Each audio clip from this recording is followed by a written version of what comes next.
부모를 무겁게 여기는 믿음. 부모를 무겁게 여기는 믿음. 십계명 지난 시간에 우리는 쉬라, 하나님이 일하신다라는 제목으로 이제 4계명을 살펴봤습니다. 안식일을 기억하여 거룩하게 지켜라라는 말씀이죠. 그래서 이 안식일 계명은 출애굽기 20장과 신명기 버전 5장에 보면 근거가, 출애굽기는 창조의 근거에서, 그리고 신명기는 하나님의 구원의 역사에 근거해서 이 명령을 하는 것을 살폈습니다. 그래서 우리가 이 안식일에는 하나님의 창조와 또 하나님의 구원을 기억하죠. 우리가 일을 멈춘다라는 것은 어떤 의미인가? 일을 멈춘다는 것은 나의 생명, 나의 행복, 나의 안전이 나에게 근거하지 않고 우리 하나님께 있다라는 것, 내 손으로 확보하려는 그 태도를 내려놓고 하나님을 신뢰하려는 바로 믿음의 행동이 바로 이 쉬는 것이라 했습니다. 그래서 결론적으로 이 안식의 의미를 짧은 한 문장으로 요약했는데 이렇게 요약했어요. 안식이란 무엇인가? 바로 하나님 안에서 쉬고 예배하고 함께 쉬는 것이다. 세 개가 들어있죠. 하나님 안에서 쉬는 것이다. 그리고 하나님을 예배하는 것이다. 그리고 쉬는데 나만이 아니라 함께 쉬는 것이다 라고 했습니다. 그래서 오늘 우리가 그 정신을 따라 이제 신약의 주일의 그 안식일의 정신을 지키고 있는데요. 그래서 우리가 이렇게 또 함께 모여서 오늘 하나님께 예배합니다. 소망하기는, 축복하기는 우리 예수비전교회 모든 성도님들이 정말 참된 안식은 그리스도 예수 안에 있다고 했는데 그 예수 그리스도 안에서 참된 안식을 누리시기를 주님의 이름으로 축원합니다. 이제 오늘은 이제 5계명입니다. 5계명 우리 한번 읽어볼까요? 5계명 두 버전 다 읽겠습니다. 출애굽기 버전은 20장 12절입니다. 같이 읽습니다. 내 부모를 공경하라.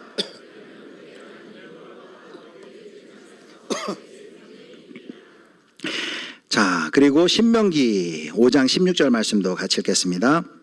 너는 내 하나님 여호와께서 명령한 대로 내 부모를 공경하라. 그러면 내 하나님 여호와가 내게 준 땅에서 내 생명이 길고 복을 누리리라. 아멘. 내 부모를 공경하라는 계명인데요. 어떤 주일학교에서 우리 예수비전교회처럼 이렇게 10계명을 교육했나 봐요, 아이들에게. 그리고 이제 하루는 선생님이 잘 배웠는지 확인하려고 여기 5계명을 암송하는 친구 있으면 손 들어보세요 했어요. 그러니까 어떤 친구가 벌떡 일어나서 자신이 있다는 듯이 손을 번쩍 들면서 대답을 하려는 거예요. 그래서 선생님이 그래 5계명이 뭐죠? 한번 암송해 보세요 하니까 이 어린 친구가 이렇게 대답하는 거예요. 선생님, 5계명은요 내 부모를 공격하라 입니다. 그랬대요. 공격하라. 내 부모를 공격하라. 글자 하나가 달라졌는데 뜻이 완전히 달라졌죠. 그래서 이제 이 5계명은 내 부모를 공경하라죠. 일부 때는 내 부모를 저도 공격하라 그래가지고 아주 곤란했는데 내 부모를 공경하라입니다. 근데 여기서 한글 성경은 내 부모라고 되어 있는데요. 원문에는 이렇게 되어 있어요. 내 아버지와 어머니를 공경하라. 내 부모를 공경하라 당연한 듯 여겨지지만 이 성경이 쓰여졌던 그 시대를 생각하면 가부장적 문화가 아주 강했던 시대거든요. 그러니까 단순히 그냥 아버지만 공경하라가 그 시대의 문화예요. 근데 하나님께서는 꼭 집어가지고 내 아버지와 내 어머니를 공경하라 라고 말씀하고 있는 것이죠. 어머니도 공경의 대상이라는 거예요. 어머니는 부차적인 존재가 아니라는 거예요. 아버지와 어머니 모두를 공경해야 함을 바로 5계명 통해서 이렇게 명확하게 명시를 해 놓으셨습니다. 자, 먼저 우리 첫 번째 살펴볼 것은 이제 10계명을 살펴보는데 지난주까지 4계명까지 살펴봤어요. 그래서 1계명부터 4계명까지를 보통 하나님과의 관계 속에서의 계명이라고 합니다. 대신계명이라고 하죠. 그리고 이제 오늘 5계명부터 마지막 10계명까지는 대인계명이라고 합니다. 사람과 사회, 이웃과의 관계에서의 계명인 것이죠. 이 분류는 예수님께서 마태복음 22장에 보면 율법에 대해 정리해 주셨을 때 했던 그 분류하고 같아요. 율법을 간단하게 예수님께서 하나님 사랑, 이웃 사랑이다 라고 분류했죠. 그런 것처럼 이제 앞에는 하나님을 사랑하는, 하나님을 공경하는 4계명까지의 명령이라면 뒤에 5부터 10계명까지는 바로 인간 또 이웃과의 관계 속에서의 명령이죠. 그런데 한 가지 우리가 해야 할 질문이 있어요. 인간을 향한 명령이 이제 5계명부터 10계명까지라면은 이제 뒤에 보면 6계명부터 보면 살인하지 말라, 간음하지 말라, 도둑질하지 말라, 거짓 증거하지 말라, 내 이웃의 것을 탐내지 말라 쭉 나온단 말이에요. 인간과 인간 사이에서도 지켜야 될 많은 명령을 하시는데 왜 하나님께서는 그 많은 명령 중에서 가장 앞서 가장 첫 번째로 내 부모를 공경하라는 명령을 가장 앞에 뒀을까라는 겁니다. 가장 중요하다는 거죠. 우리가 생각할 때 부모를 공경하라는 건 그냥 개인의 가정에서의 문제 아니에요? 살인하지 말라. 이것이 오히려 사회적으로는 더 중요해 보이지 않습니까? 그럼 5계명에 살인하지 말라를 먼저 놓고 뭐 내 부모를 공경하라는 그 뒤에 놔도 되는데 오늘 말씀해 보면 10계명은 5계명이 바로 내 부모를 공경하라라고 시작이 됩니다.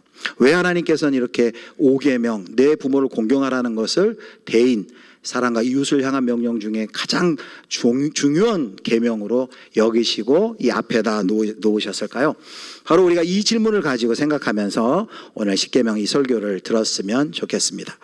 먼저 우리가 이 5계명을 이해하려면 아주 중요한 동사 하나를 우리가 이해해야 됩니다. 그거는 공경하라입니다. 공경하라.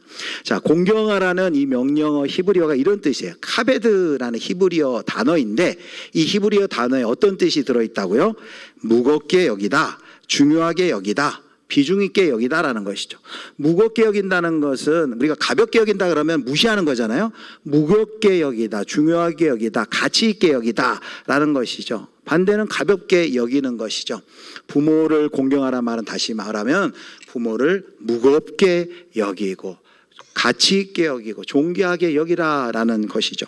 그런데 놀라운 것이 있어요. 구약에서의 카베드, 이 공경하라는 단어는 4번 쓰여요. 용례가 4번밖에 없어요. 2번이 바로 여호와 하나님을 향해서 하나님을 공경하라. 당연하겠죠? 하나님을 우리가 공경하는 것은 당연해요. 그런데 2번이 더 쓰이는데 그 2번이 더 누구를 대상으로 쓰이는 줄 아십니까? 바로 오늘 10계명 20장에 신명기 5장에 나와 있는 10계명 5계명의 이 공경하라 카베드란 단어가 쓰였다는 거예요. 하나님께 쓰였던 그 단어를 똑같이 하나님을 공경하라 하는 우리 당연히 이해하는데 그 똑같이 하나님을 향해 쓰였던 그 단어를 가지고 내 부모를 공경하라 라고 말하는 거예요. 뭘 보여주는 거예요? 하나님을 공경하듯 부모를 공경해야 된다. 이 부모를 공경하는 것이 하나님을 공경하는 것만큼 그렇게 중요하다라는 걸 보여주는 것이요. 또 그것뿐만 아닙니다. 구약의 말씀은 이스라엘 백성들에게 하나님만을 경외하라고 합니다. 경외하라. 그래서 볼까요? 신명기 10장 12절에 보면 이렇게 명령합니다. 제가 읽겠습니다. 이스라엘아, 내 하나님 여호와께서 내게 요구하시는 것이 무엇이냐? 곧 내 하나님 여호와를 어떻게 합니까? 경외하여 그의 모든 도를 행하고 그를 사랑하며 마음을 다하고 뜻을 다하여 내 하나님 여호와를 섬기고 그랬습니다. 이스라엘은 하나님만을 경외해야 돼요. 그런데 이 하나님을 경외하라 했을 때 이 경외하라는 그 단어가 또 쓰여진 대상이 있어요. 누굴까요? 바로 부모를 향해서. 부모를 향해서도 경외하라 그랬어요. 정말 그럴까요? 레위 19장 3절 보겠습니다. 19장 3절 말씀 우리 같이 읽습니다. 너희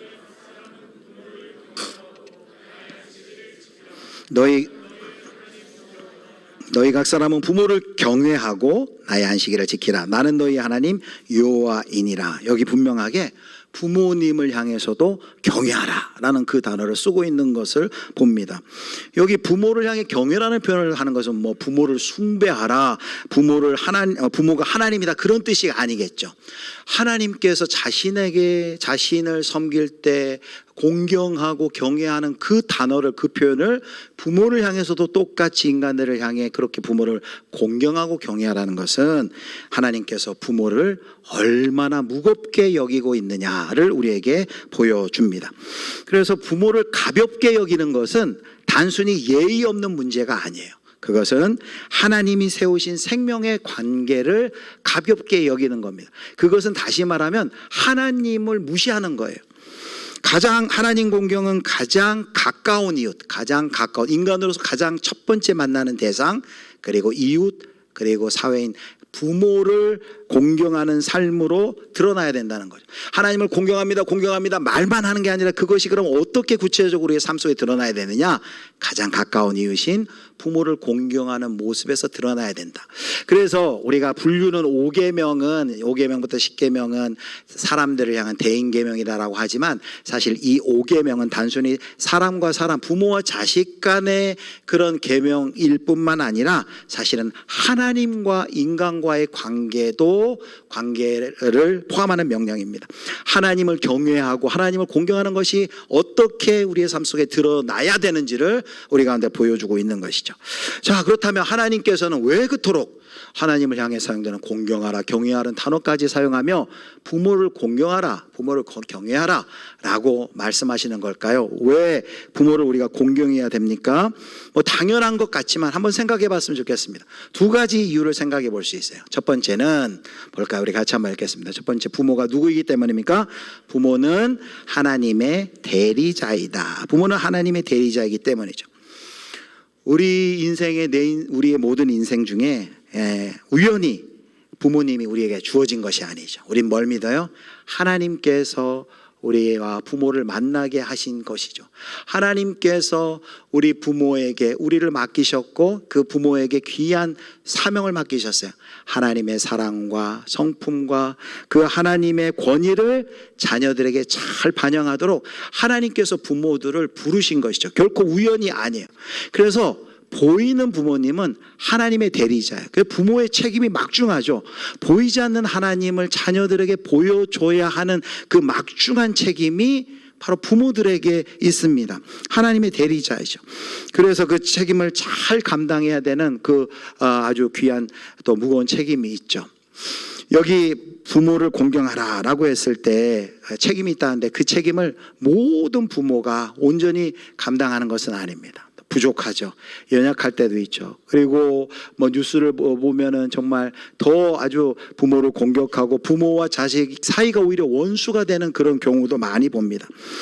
그래서 우리가 그 책임을 부모로서 온전히 감당하는 것은 아닌데 또 이 가운데서 부모님을 향해서 깊은 상처를 가지고 계신 분들도 또 혹 있을 것입니다. 그런데 하나님께서 부모를 공경하라, 경외하라고 할 때는 부모가 완벽하기 때문에 한 흠도 잡을 수 없기 때문에 그래서 부모를 공경하라, 경외하라 라는 것은 결코 아니죠. 우리가 부모를 공경하라고 명령하는 이유는 무엇입니까? 바로 부모라는 자리는 누가 주셨다고요? 하나님께서 우리 앞에 세워주신 권위의 자리이기 때문에 부모라는 그 자체만으로도 우리는 존경하고 경외해야 한다는 것이죠. 하나님의 대리자 첫 번째인데 두 번째 또 부모가 누굴까요? 자, 같이 보겠습니다. 부모는 생명의 전달자이다. 모든 생명의 근원은 하나님이시죠. 그런데 그 생명의 하나님이 그분의 생명을 우리에게 주실 때 누구를 통해 주셨을까요? 부모님을 통해 주셨어요. 우리 중에 누구도 하늘에서 떨어진 사람 없고 그리고 땅에서 솟아난 사람 없습니다. 다 부모님을 통해 우리가 이 땅에 태어났습니다. 하나님께서 하나님의 생명을 부모를 통해 전달해 주신 것이죠. 그래서 우리가 부모 공경은 단지 나를 잘 키워주셨기 때문에 내가 보답한다, 그런 차원만이 아니에요. 우리가 부모를 공경하는 것은 무엇입니까?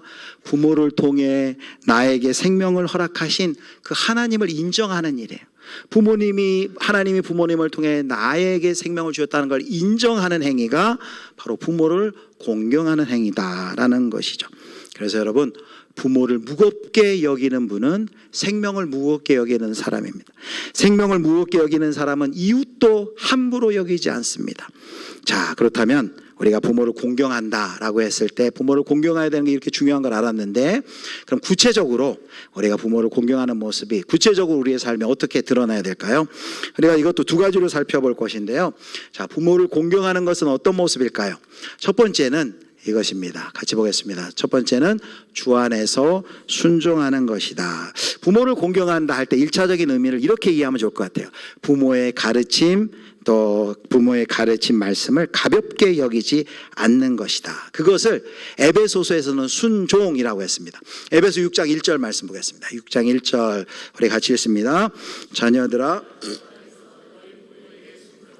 이것이 오늘이라.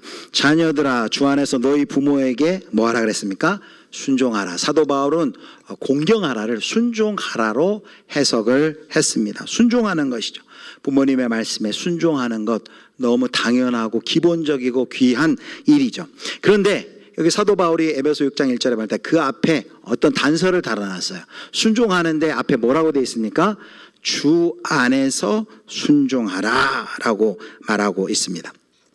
주 안에서 순종하라는 말은 어떤 뜻일까요? 이런 의미가 있죠. 우리가 부모님을 존경하고 경외하고 부모님의 말씀에 순종해야 되는데, 우리는 또 하나님을 가장 최고의 권위로 두고 그 하나님을 섬기는 사람들입니다. 그래서 하나님의 말씀과 하나님의 뜻에 어긋난다든지 신앙의 길을 가로막는다든지 또 뭐 그런 부모야 없겠지만 죄를 요구할 때 자녀는 따를 수가 없는 것이죠. 그런데 여기서도 우리가 기억을 해야 됩니다. 하나님의 말씀과 성경의 가치에 다를 때는 따를 수가 없죠. 그런데 그럴 때도 우리가 이렇게 해서는 안 됩니다. 그 말씀 난 순종할 수 없어요. 그렇게 성을 내며 화를 내며 그런 태도로 하면 안 됩니다. 아니, 나보고 교회 가지 못하는 사탄아 불러가라, 막 이렇게 하면 안 돼요. 그 순간에도 비록 부모님의 말씀에 우리가 순종할 수 없지만 예의를 가지고 끝까지 온유와 겸손함으로 우리가 그 말씀을 불순종하는 거죠. 그래서 주 안의 순종은 무조건적인 복종도 아니고 그리고 무례한 거절도 아닙니다. 하나님 앞에서 부모를 무겁게 여기는 믿음의 태도입니다. 자, 첫 번째 의미는 부모님께 순종하라 라고 해서, 두 번째는 조금 더 실제적이에요. 자, 두 번째 같이 보겠습니다. 부모를 부양하고 보살피는 것이다. 학자들은 공통적으로 이 5계명이 아이들에게 주어진 것이 아니라 성인들에게, 토지를 소유하고 있는 또 노년의 부모를 모시고 있는 성인들에게 이 말씀을 주셨다라고 말을 합니다. 자, 어릴 때는 앞에 우리가 살펴본 것처럼 부모 공경의 모습이 어떻게 나타납니까? 우리가 어릴 때, 청소년일 때는 부모의 말씀에 잘 순종하는 것, 가르침을 따르는 것으로 나타나죠. 자, 그런데 이제 나이가 들고 부모님들이 노년이 되었어요. 자, 노년이 되었을 때는 그러면 어떤 모습으로 우리가 부모 공경의 모습이 나타날까요? 바로 이것입니다.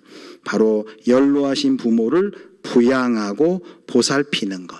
연로하신 부모의 존엄을 지키고 필요를 돌보는 책임으로 나타나야 한다라는 것입니다. 예수님도 고르반 전통을 책망하셨어요. 고르반이 뭐냐? 하나님께 드림이 되었다라고 고르반 선언하고, 자기가 육신의 부모님을 섬겨야 되는데 나는 하나님 섬기느라 나는 안 해도 돼, 그럴 여유가 없어 라고 말하는 것을 예수님이 아주 맹렬하게 비판하셨어요. 그러나 하나님의 말씀을 폐하는 것이다 라고까지 말씀하셨습니다. 그래서 우리가 부모 공경이 말뿐인 공경이 아니라 이제는 구체적으로 시간, 물질, 돌봄을 포함합니다. 우리 부모님이 연로해질수록 공경은 더 실제적인 모습으로 나타나는 거죠. 우리 예수비전교회 이렇게 연로하신 부모님들 모시는 가정들이 요즘 이 사회도 전반적으로 그렇지만 이제 평균 연령이 많아지시면서 이제 연로하신 부모님들을 섬기는 가정들을 많이 봐요. 근데 아주 정성껏 이 명령대로 잘 이렇게 부모님들을 봉양하고 섬기는 그런 모습을 저도 보고 있습니다. 저는 이 말씀을 준비할 때 굉장히 좀 이렇게 걱정이 됐어요. 이전까지는 저희 아버지 어머니가 제 설교를 들을 일이 없으셨어요. 핸드폰이 옛날 폰이었거든요. 근데 최근에 어머니가 스마트폰을 바꾸시면서 매주 제 설교를 듣고 있어서 이번 주 이 설교를 들으시면 도대체 나한테 뭐라고 하실지 전화 와가지고 야, 말은 잘하더라 이렇게 할까봐 지금 굉장히 걱정인데, 오늘은 갑자기 좀 전화를 해야 될 것 같습니다. 우리 부모님께 용돈도 드리고 전화도 드리고, 노년이 되면 심리적인 외로움이 있으시잖아요. 자주 이렇게 말벗대고 찾아가고, 우리가 이런 노력을 당연히 해야 되겠죠. 자, 우리가 부모님을 공경하는 거 이렇게 중요하고 귀한 일인데, 하나님께서는 여기에다가 하나님 약속도 주셨어요. 상도 주신대요. 하나님께서 구약에 보면 부모를 저주하거나 치는 것에 대해서 엄중하게 그 형벌을 얘기하셨어요. 자, 출애굽기 21장 15절 보겠습니다. 자기 아버지나 어머니를 치는 자는 반드시 죽일지니라. 출애굽기 21장 17절. 자기의 아버지나 어머니를 저주하는 자는 반드시 죽일지니라. 여기 구약 율법에 보면 죽이는 것은 하나님을 모독할 때 이런 벌이 내리거든요. 그러니까 하나님을 모독하고 저주할 때 내리는 벌이 부모를 모독하고 저주할 때 똑같이 이렇게 말씀하세요. 뭘 말해요? 부모를 공경하는 문제가 그만큼 중요하다는 것을 말씀하죠. 그런데 부모를 공경하는 이 명령에는 하나님께서 뒤에 상처럼 마치 약속을 주셨어요. 10가지 계명 중에 이 뒤가 붙은 것은 이 계명밖에 없어요. 그래서 에베소서의 6장에서는 이걸 약속 있는 첫 계명이라고까지 했죠. 자, 어떤 약속이 붙어 있는지 12절을 다시 보겠습니다. 12절을 같이 보겠습니다. 내 부모를 공경하라. 그 다음에 약속 같이 했습니다. 그리하면 내 하나님 여호와가 내게 준 땅에서 내 생명이 길리라. 이게 뭐라 되어 있냐면 내 하나님 여호와가 내게 준 땅에서 뭐가 긴데요? 내 생명이 길리라. 여기 이제 이 말씀 이렇게 이해하시면 안 돼요. 단순히 부모 공경을 하면 생명이 늘어난다, 장수한다, 개인의 수명이 자동으로 늘어난다, 그런 공식이 아니에요. 여기 땅에서 오래 산다, 생명이 길리라, 즉 장수한다라는 것은 히브리적 관용용법이에요. 즉 이것은 뭘 의미하냐면은 하나님께서 주신 복을 충만하게 누린다, 그런 의미가 바로 네가 땅에서 장수한다라는 의미예요. 하나님이 주신 장수만이 아니라 하나님이 주신 복을 충만하게 내리는 것을 바로 장수로 이렇게 표현을 한 것이죠. 그래서 신명기 5장에 보면 그 해석을 뒤에 달아놨어요. 이것을 설명합니다. 신명기 5장을 볼까요? 5장 16절. 너는 내 하나님 여호와께서 명령한 대로 내 부모를 공경하라. 그리하면 내 하나님 여호와가 내게 준 땅에서 내 생명이 길리라 해도 돼요. 근데 길고 하고 내 생명이 길고를 해석해 놓은 거예요. 그 뭐라고 되어 있습니까? 복을 누리리라. 아하, 단순히 오래 살고 수명이 길어진다는 게 아니라 그것은 하나님이 주신 복을 충만히 누리게 된다라는 것이죠. 그렇죠. 정말 부모님을 공경하고 경외하는 사람에게 하나님이 복 주시죠. 정말 주변에서 봐도 부모님을 잘 공경하는 가정을 보면은 그 집안이 잘못되는 경우가 없어요. 자녀들이, 손주들이 그것을 보고 자라서 또 그대로 공경하는 그런 모습을 봅니다. 근데 여기 단순히 여기 장수하리라, 생명의 길이라는 것은 개인 차원의 복이 아닙니다. 공동체적 복이 여기에 포함이 돼 있어요. 개인의 장수만이 아니라 여기 만약에 우리가 이 명령을 공동체가 이 명령에 따라 순종하면 어떻게 될까요? 한번 상상해 보십시오.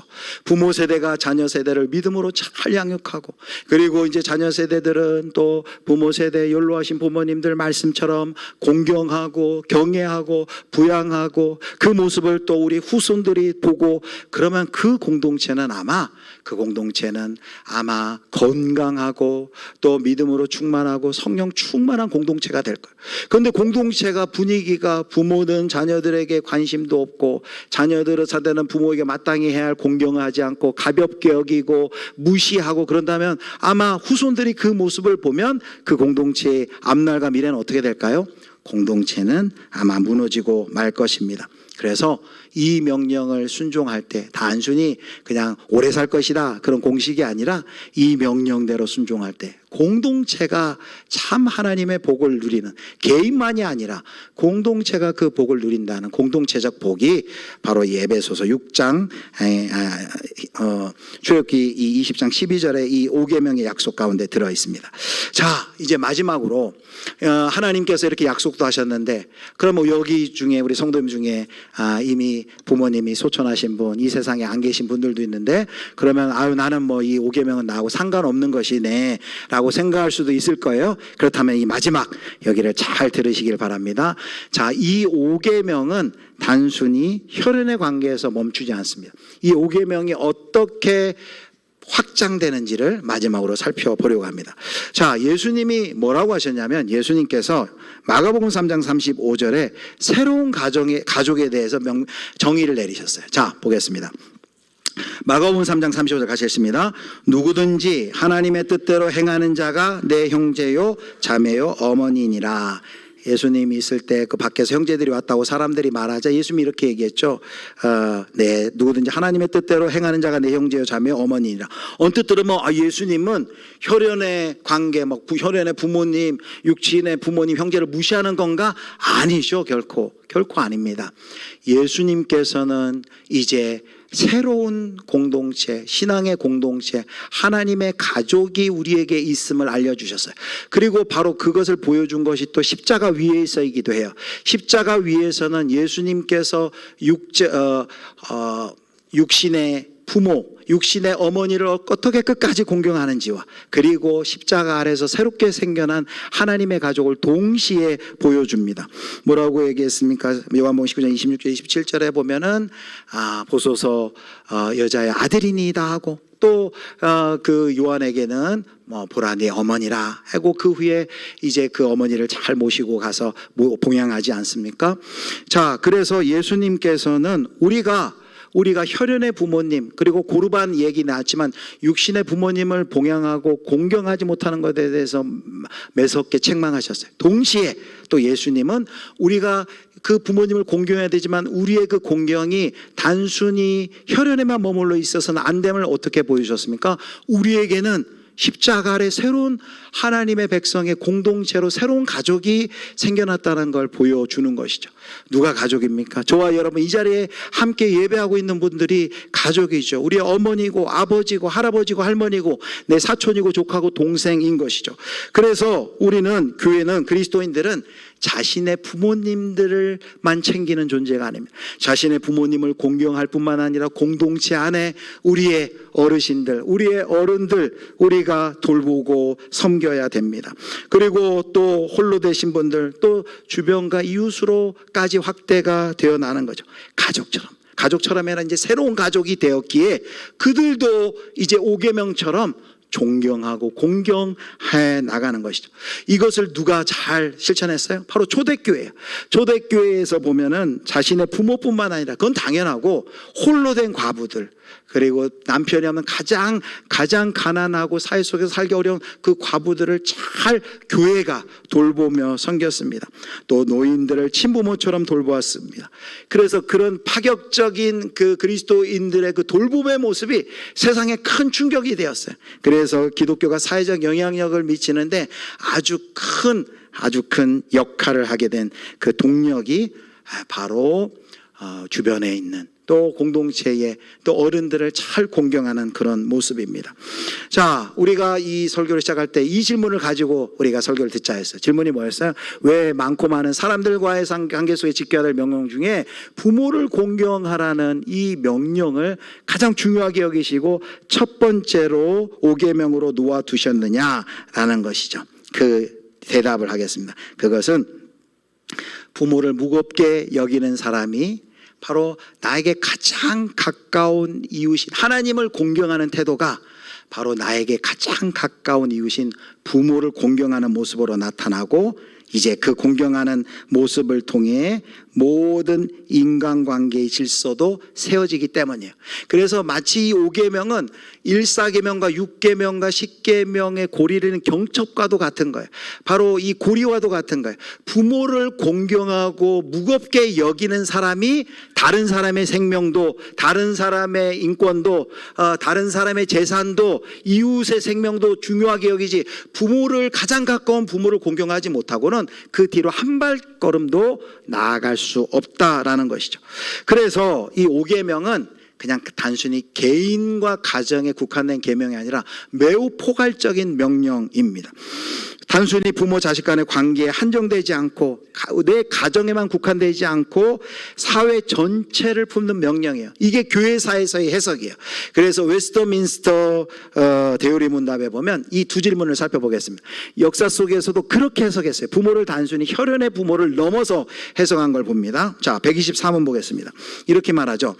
제5계명이 말하는 부모는 누구를 의미합니까? 우리 답을 같이 읽겠습니다.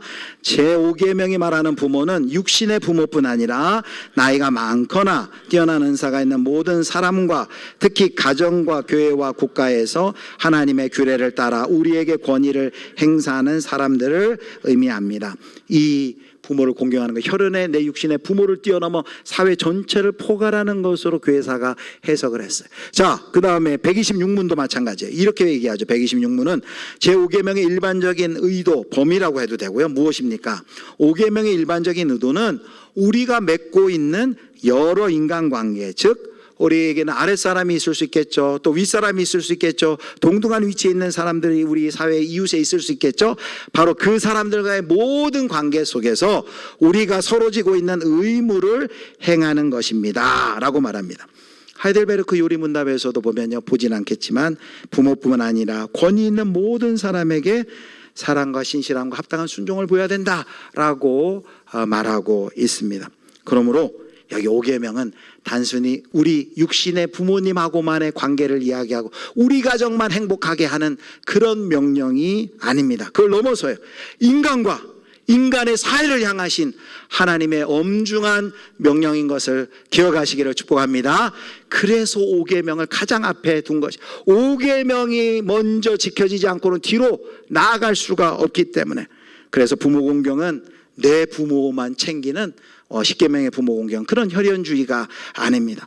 부모를 무겁게 여기는 자리에서 바로 하나님을 공경하는 그 믿음을 고백하고, 그리고 거기서 더 나아가 이웃을 존중하는 법을 바로 배우는 것이 바로 10계명의 5계명의 자리인 것이죠. 이제 말씀을 맺도록 하겠습니다. 사랑하는 성도 여러분, 우리가 방금 살펴본 것처럼 5계명은 하나님 사랑과 이웃 사랑을 이어주는 고리와 같은, 경첩과도 같은 매우 중요한 명령이에요. 이것은 단순히 부모와 나와 인간과 인간 사이가 아니라 정말 내가 하나님을 공경하느냐 경외하느냐, 그렇다면 가장 가까운 이웃인 부모님을 향한 태도가 도대체 어떠한가, 거기에서 그걸 보면 하나님을 공경하는 모습의 실제적인 증거가 된다는 것이죠. 그리고 나의 가장 첫 이웃을 그렇게 공경하고 섬기는 거기에서 이 명령은 사회 전반적으로 확대되어서 이제 신앙의 공동체에 있는 부모님들, 어르신들, 그리고 신앙의 공동체를 뛰어넘어 우리 주변과 지역과 이웃 사회에 있는 그 어르신들, 또 약한 이들, 소외된 이들까지 그러한 태도로 교회는 섬겨 나가야 함을 우리에게 보여주고 있습니다. 가장 가까운 부모님을 공경할 때 우리 이웃의 생명도, 가정도, 재산도, 이름도 존중할 수 있다는 것이죠. 그렇다면 우리 5계명에 나타난 하나님의 마음이 뭘까요? 우리가 10계명을 생각할 때마다 그렇게 한번 생각하면서 10계명 읽으면 좋겠어요. 그냥 차디찬 법조문이 아니라 이 계명을 하나님이 주셨을 때는 우리가 이 계명을 지키길 원하는 주님의 마음과 함께 하나님이 어떤 마음이 있을 거 아니에요. 하나님의 파토스가 있을 거 아니에요. 하나님은 어떤 마음으로 이 계명을 주셨을까 한번 생각해 보십시오. 하나님께서 5계명, 내 부모를 공경하라 라는 이 말씀, 명령을 줄 때는 하나님은 어떠한 마음으로 우리에게 이 명령을 주셨을까요? 그것은 이것이죠. 이 시대는, 이 사회는 사람이 생산성이 떨어졌다고, 효율이 없다고 가볍게 여기는 그런 세상입니다. 또 늙고 약해지면 뒤로 밀어버리는 그런 세상입니다. 그리고 받은 사랑을 잊어버리고 관계를 소모품처럼 버리는 그런 세상이 이 세상이에요. 근데 하나님의 마음은 이 세상이, 이 공동체가 그렇게 되어서는 안 된다는 것입니다. 그래서 우리에게 명령하는 거죠. 내 부모를 공경하라. 바로 하나님, 우리가 만나는 첫 번째 이웃인 부모를 통해 부모를 무겁게 여겨라 라는 명령을 주심으로써 바로 하나님을 공경하고, 그리고 바로 생명을 무겁게 여기고, 그리고 내 생명뿐만 아니라 우리 이웃의 생명과 재산도, 그리고 그들의 말도 귀하게 여기는 그런 또 폭넓게 바로 그 공경의 태도가 더 넓어지도록 그렇게 하나님께서 원하고 계신 것이죠. 사랑하는 성도 여러분, 이제 이 시대가 초고령화 시대라고 합니다. 사회 평균 나이보다 또 교회는 더 초고령화 시대가 돼서 더 많이 우리 어르신들이 또 노인분들이 많이 있습니다. 그래서 이제는 이제 실버 목회에 대해서 굉장히 많은 교회들이 관심을 가지고 또 여러 가지 또 준비하고 또 노력하고 있습니다. 우리 교회에서도 이제 샬롬 아카데미를 통해서 여러 가지를 또 잘 섬길 수 있도록 그렇게 하고 있습니다. 이제 노인 세대를 돌보는 것은 남의 이야기가 아니죠. 자, 이때 바로 이 5계명은 교회가 바로 이 5계명의 지혜를 다시 붙들어야만 합니다. 그래서 먼저 지금 육신의 부모님이 계신 분들은 혈연의 부모를 잘 공경하고, 그뿐만 아니라 우리 신앙 공동체, 하나님의 가족으로 주신 그래 귀한 또 어르신들, 노인들을 잘 존중하고, 거기에서 또 멈추는 게 아니라 더 넓게 사회 속에 연약한 세대, 연약한 분들까지 가볍게 여기지 않도록 돌보아야 합니다. 이것이 바로 오늘 설교 제목처럼 부모를 무겁게 여기는 믿음이고, 하나님이 우리 가운데 원하시는 뜻입니다. 저와 예수비전교회가 우리 예수비전교회는 이렇게 부모를 공경하는 분들이 또 많습니다. 그리고 그 복을 누리고 있는 분들도 보게 됩니다.